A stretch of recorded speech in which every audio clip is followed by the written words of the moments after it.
Hi friends, നമുക്ക് tasty ആയിട്ടുള്ള vegetable കറിയാണിത്. അതിൻ്റെ കൂടെ നല്ല സോഫ്റ്റ് പാലപ്പം, അതുപോലെ വെള്ളയപ്പമാണ്. അപ്പോൾ അരി അരച്ച് വെച്ച് ഞാൻ അതിൻ്റെ കൂടെ തേങ്ങയും വെളുത്തുള്ളി ജീരകം അതും കൂടെ ചേർത്തരച്ചാൽ നല്ലൊരു ടേസ്റ്റ് കിട്ടും. പിന്നെ ഈസ്റ്റും പഞ്ചസാരയും കൂട്ട വെള്ളമാണ് ഇത്.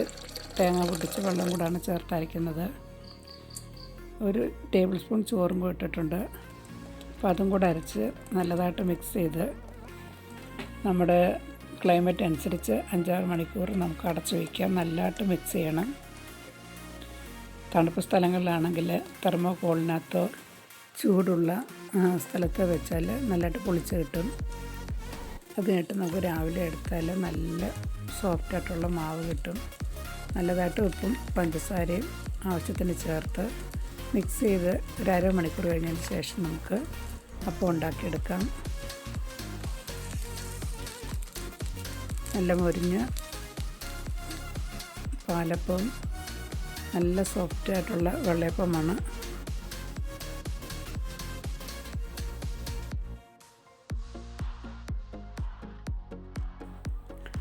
ചോറ് ചേർത്തരയ്ക്കുന്നതിന് പകരം നമുക്ക് അവൽ വേണമെങ്കിലും ചേർക്കാവുന്നതാണ്.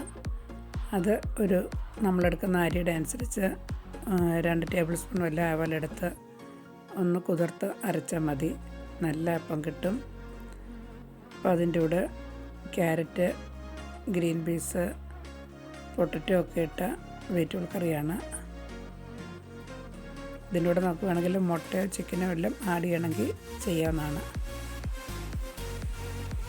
എല്ലാവർക്കും ഇവിടെ ഇഷ്ടമെന്ന് കരുതുന്നു. ഇഷ്ടമായെങ്കിൽ ലൈക്ക് ചെയ്യുക, ഷെയർ ചെയ്യുക, സബ്സ്ക്രൈബ് ചെയ്യുക. Okay, thank you.